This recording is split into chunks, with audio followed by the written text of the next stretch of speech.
আসসালামু আলাইকুম। খালি থানার অন্তর্গত পূর্ব পুছড়ি গ্রামে এগুলো হচ্ছে কি প্রশাসন থেকেও যেন নেই, এটু প্রতিবাদ করার পরও ছাত্র জনতা এবং আপামর জনসাধারণ অনেক প্রতিবাদ করার পরও প্রশাসনের টনক নড়েনি। সে ব্যাপারে জনসাধারণ এখন সুচ্চার হয়ে এই পুছড়িবাসীর পক্ষে প্রতিবাদ করেছিল। সরাসরি উনি কী বলতে চাচ্ছে এবং তার লক্ষ্য উদ্দেশ্য কী এবং সে ব্যাপারে আমি আপনাদেরকে দেখাচ্ছি। আর কথা বাড়াবো না, দেখা যাক। শামিমুল্লাহ আদিল, কেমন আছো? আলহামদুলিল্লাহ ভালো আছি। আপনি কেমন আছেন? আছি ভালো। ভালো আছো? পরিবেশ বিষয়ে যে তুমি একটা পদক্ষেপ নিয়েছো, সেইটার ব্যাপারে তোমার কতটুকু আশাবাদী তুমি সফল হবে বলে? সবাইকে ধন্যবাদ জানাই যারা ভিডিও দেখছেন। আশা করি সবাই একটু মনোযোগ সহকারে শুনবেন। আমাদের বাড়ি হচ্ছে বাঁশখালী থানার অন্তর্গত পুছড়ি ইউনিয়নের পূর্ব পুছড়ি গ্রামে। আমরা ওখানে বড় হয়েছি, ওখানে পড়াশোনা করেছি। এখান থেকে বড় হয়ে আমরা চট্টগ্রাম শহরে আছি। আমি গত রমজানের একদিন আগে আমরা বাড়িতে গেছিলাম। ওখানে যে পরিবেশটা দেখলাম, ওখানে মানুষের হাঁটার কোনো পরিবেশ নেই, চলার করার কোনো পরিবেশ নেই। মানুষ খুবই ভোগান্তিতে, জনসাধারণ খুবই ভোগান্তিতে যে এখানে একটা পরিবেশ দূষণ হচ্ছে। এখানে যারা এই বালপুকুর জড়িত, পরিবেশ বিষয়ের সাথে জড়িত, আমি বলবো আপনারা, আমি ঊর্ধ্বতন কর্মকর্তা যারা আছেন, যথাযথ কর্তৃপক্ষ যারা আছেন, তাদের আমি সুদৃষ্টি কামনা করছি। এখানে যে মানুষের হাঁটা চলা করার অধিকার আছে নির্বিঘ্নে, পরিবেশ যে দূষণ হচ্ছে সেখান থেকে মুক্তি হওয়ার জন্য আমরা যারা ছাত্র জনতা, আমাদের জনসাধারণ সবাই সোচ্চার হয়েছে। আমরা এই পরিবেশ বিধ্বংসী যে কার্যক্রম, এখান থেকে আমরা পরিত্রাণ চাই। আমাদের মাননীয় পরিবেশ উপদেষ্টা এবং মাননীয় জেলা প্রশাসক মহোদয় এবং ইউনো মহোদয় সহ যারা আমাদের সরকারের দায়িত্ব আছেন, আমি সকলের কাছে আমার এই বার্তাটি পৌঁছে দিতে চাই। আপনারা সরজমিনে আসুন, কীভাবে আমাদের পরিবেশকে ধ্বংস করছে, মানুষের চলাফেরার হাঁটার যে পরিবেশ যে ব্যাঘাত ঘটাচ্ছে, সেটা নিয়ে আপনারা কাজ করুন। আমাদের নীরবে আমাদের থাকার একটা ব্যবস্থা করুন। আমাদের সাধারণ মানুষের বোবা কান্নাগুলো শোনার আপনারা একটু এগিয়ে আসুন। ধন্যবাদ। আচ্ছা শামিমুল্লাহ আদিল, তোমার কাছ থেকে আমি আরও জানতে চাইব, এই ধরনের কাজে কারা জড়িত আছে বলে মনে হচ্ছে? আমি কোনো ব্যক্তি বিশেষের নাম শুনতে চাই না এবং আমি আপনাকে এই কথায় আর স্পষ্ট করতে চাই। এখানে আমি কোনো দল, কোনো ব্যক্তি, আমি কোনো সুনির্দিষ্ট ডকুমেন্ট ছাড়া আমি কারো নিতে আমি রাজি নই। কেন নই? এখানে এগুলোর তদন্ত বিষয় আছে। কারা এই পরিবেশ বিধ্বংসীর সাথে জড়িত, কোনো দলীয় কর্মী বা নেতা জড়িত আছে কি না, কর্মী পরিচয় আছে। প্রত্যেক মানুষই রাজনৈতিকভাবে একটা পরিচিত আছে।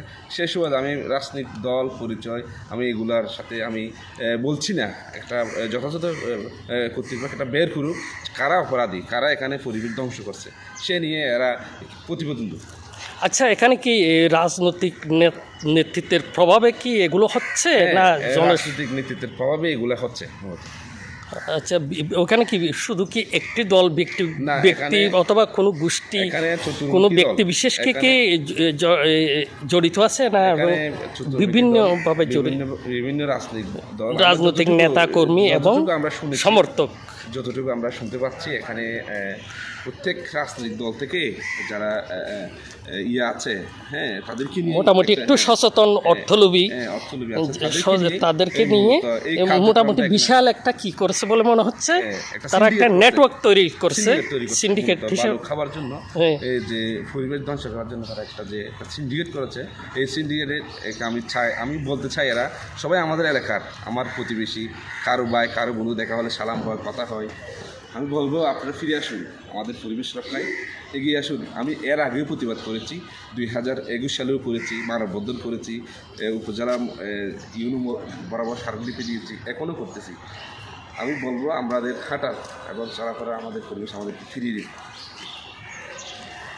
আচ্ছা, তো এগুলো কি এখন কি ফিরে আসবে বলে তোমার মনে হচ্ছে? ওরা তো বিশাল একটা সিন্ডিকেট তৈরি করছে, তো এগুলো কোন পদক্ষেপটা নিলে বিশেষ করে এবং কিভাবে হলে এই পরিবেশটা সুন্দর এবং জনগণের উপকার হবে বলে মনে করো? আমি মাননীয় পরিবেশ উপদেষ্টা এবং মাননীয় ডিসি মহোদয় যারা আছেন উদ্বোধন কর্মকর্তা কর্তৃপক্ষ, আপনারা যদি দেখলেন অবশ্যই এই সাধারণ জনগণের যে আকাঙ্ক্ষা এই পরিবেশ বিধ্বংসী থেকে পরিবেশকে রক্ষা এবং সংরক্ষণ করতে আমরা বদ্ধপরিকর। ইনশাআল্লাহ সাধারণ জনগণ যেভাবে চায় সেভাবে হবে ইনশাআল্লাহ।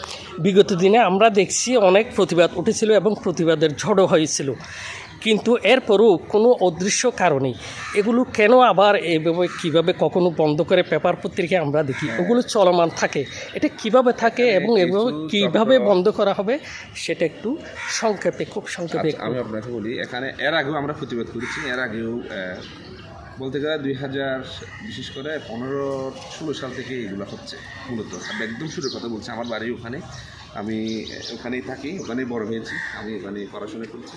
সেই সুবাদে একদম শুরু থেকে যখন আমি ছাত্র ছিলাম ইন্টারের ছাত্র ছিলাম, তখন থেকে আমি প্রতিবাদ করে আসতেছি। এটা একটা পরিবেশ দৃষ্টিতে কাজ, তখন থেকে আমরা কাজ করছি। আমরা এখন যে যারা কাছে ওরা আমাদেরকে একটু অভিযোগ করতেছে, আগে যারা 16 বছর কাছে তাদেরকে কেন আমরা বলি নাই, না এটা ভুল। ও আচ্ছা, আগে তো একটা মোটামুটি খেকো দল হিসেবে পরিচিত ছিল, এখন বর্তমানে যারা ওখানে ক্ষমতা যেন খেকো দল তো ওখান থেকে চলে গেছে। তো তাহলে আমি শুধু আমাদের ভাষায় অর্জিত স্বাধীনতা এবং দ্বিতীয় স্বাধীনতা বলা যায়, তাহলে এখন ওই খেকো দলের মতো যদি আমরাও এখন নতুন সবাই মিলে যদি এগুলো খাই, তাহলে ওই খেকো দল আর বর্তমান দলের মধ্যে পার্থক্যটা কোথায়? থাকবে না। আমি বলি আপনাকে, এখানে আইনের মতো পরিষ্কার বিষয়টা। এর আগেও খারাপ আছে, এখনও খারাপ আছে, স্থানীয়ভাবে যারা আছেন বিশেষ করে তারা এটা আইনের মতো পরিষ্কার। হ্যাঁ, তো আমি বলবো, আমি এখনও রিকোয়েস্ট করব, আপনারা যদি যত ক্ষমতাধর ব্যক্তি হন না কেন, স্বৈরাচার হয়ে ওঠেন না কেন, জনগণের জন্য, ছাত্র জনগণ আপনারা কিছুই নয়। আমি আবারও রিকোয়েস্ট করবো, আপনারা পরিবেশ বিধ্বংসী যে কার্যক্রমে জড়িত আছেন, আমার স্থানীয় জনগণ, স্থানীয় কিছু কুচুক্রি একটা সিন্ডিকেট, আপনারা ফিরে আসুন। মানুষের অধিকার আদায়ে আপনারা সোচ্চার হন, মানুষের অধিকার ফিরিয়ে দিন। ধন্যবাদ। শামীমুল্লাহ আদিল একার পক্ষে কখনো সম্ভব নয়। এইভাবে প্রতিবাদ মুখর জনসচেতনতা এবং সকলেই মিলেমিশে যদি তীব্র প্রতিবাদ করলে এই পরিবেশ দূষণে করাল গাছ থেকে রক্ষা পাবে বলে সেই মনে করে, সেটি তো শামীমুল্লাহ আদিলের পাশে থাকেন এবং জনস্বার্থে ভিডিওটি বেশি শেয়ার দিন, সেই প্রত্যাশা রইল। আজকের মতো এখানে বিদায়। সবাই ভালো থাকুন, সুস্থ থাকুন, আল্লাহ হাফেজ।